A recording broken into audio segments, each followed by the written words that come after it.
This video will explain the technical criteria that voting system advocates use to judge voting systems. If you wish, you may skip this video, and the only difference in your viewing experience will be that the last small section of each of the next 6 videos may not make sense to you. First up is the type of ballots a voting system uses. There are 3 main types of ballots: ranked ballots, approval ballots, and score ballots. Ranked ballots either look like this or this. For the first type, filling in a bubble represents giving a particular candidate that particular rank. Lower numbers are better, as first place is better than fifth.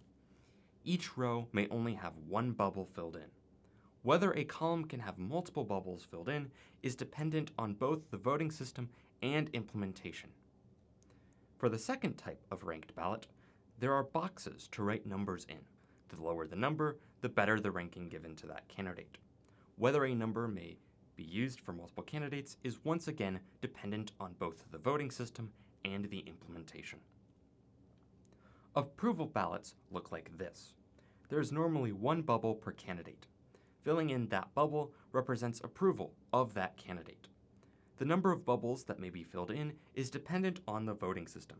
Common numbers are one bubble, as in first past the post, as many bubbles as there are seats to fill, as in multiple non-transferable vote, commonly used in city elections, and as many bubbles as desired, as in approval voting.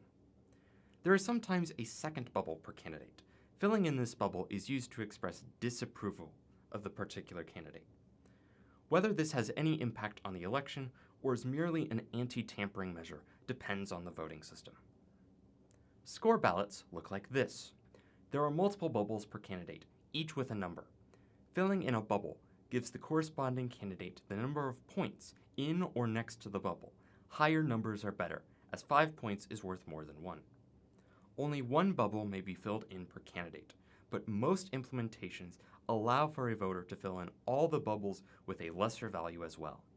This is because the voter's intention is perfectly clear, even if the ballot is spoiled under the strictest definition. A voter may fill in as many rows as they wish. There is only a restriction on the number of bubbles per row that are filled in. Next are the terms ordinal and cardinal. Ordinal comes from the same root as the verb to order. An ordinal voting system uses ordinal numbers, first, second, third. That is to say, ordinal systems use ranked ballots. There are some technicalities I am ignoring. The ranked pairs voting system comes to mind. But for the purposes of this series, ordinal methods use ranked ballots is a good enough understanding. Cardinal comes from the same root as the word cardinality, which is fancy mathematician speak for how big something is. A cardinal voting system uses cardinal numbers, 1 point, 2 points, 3 points. That is to say, cardinal systems use score or approval ballots. The reason approval is here is because an approval ballot is really just a score ballot with the only options being to give 0 points or 1 point.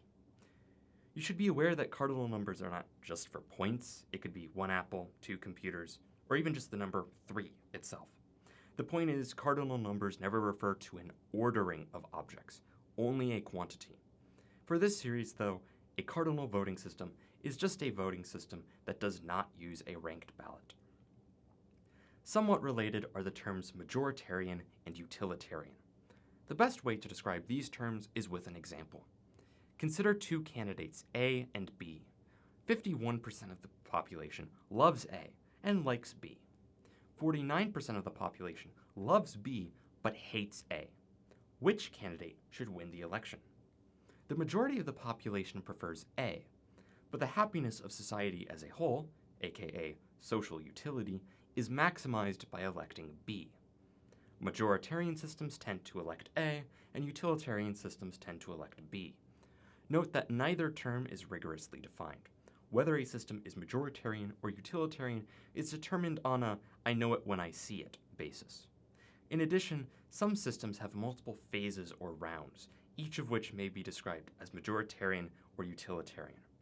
Ordinal systems tend to be majoritarian and cardinal systems tend to be utilitarian, but they are not synonymous.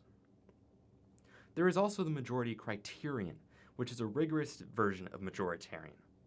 A voting system is said to pass the majority criterion if a candidate ranked first by the majority of the electorate always wins.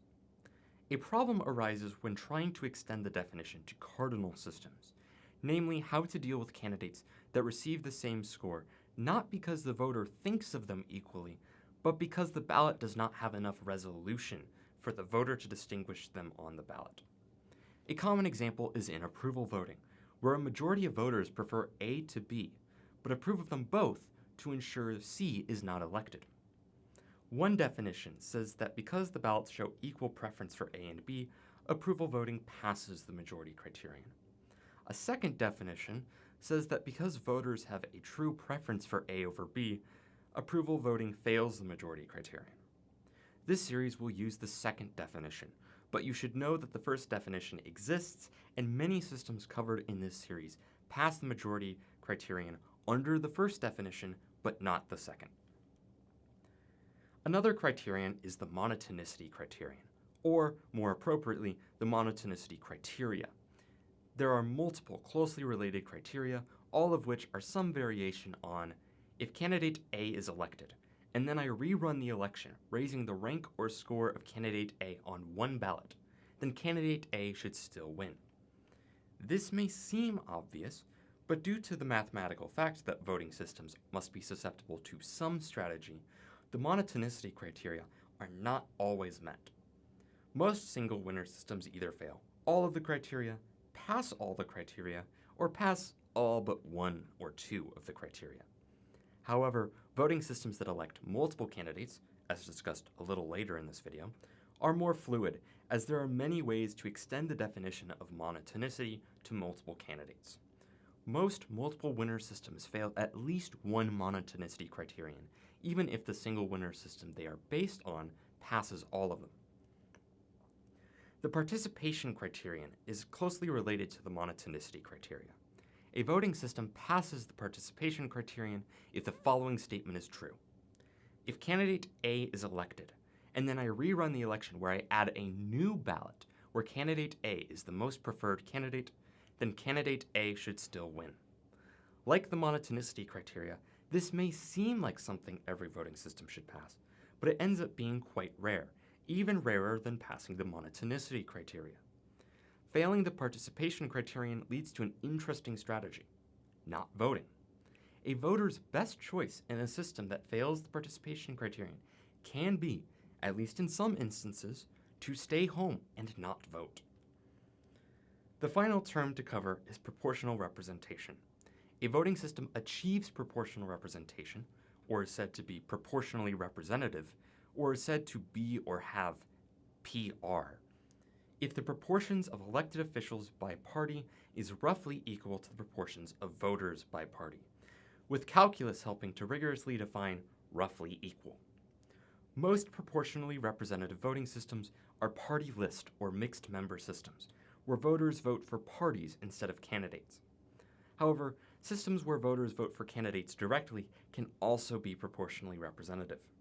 If every voter ranks or scores candidates from an individually selected party X above every other candidate, then the proportions of the elected officials by party should be roughly equal to the proportions of the party X each voter selected. The one thing all PR systems have in common is the use of multi-member districts. That is, each district elects multiple candidates rather than only one. Party list systems tend to use one district for the entire state, province, or country, while non-party list PR systems tend to use districts of size 3 to 5. If a PR system is used with the districts of size 1, it becomes quickly apparent that the legislature is not in fact proportional to the electorate. PR systems can vary in what candidates or parties they elect. For example, if this district elects 3 candidates, either of these distributions officials would be considered proportionally representative. The important part is that this distribution would not be considered proportionally representative.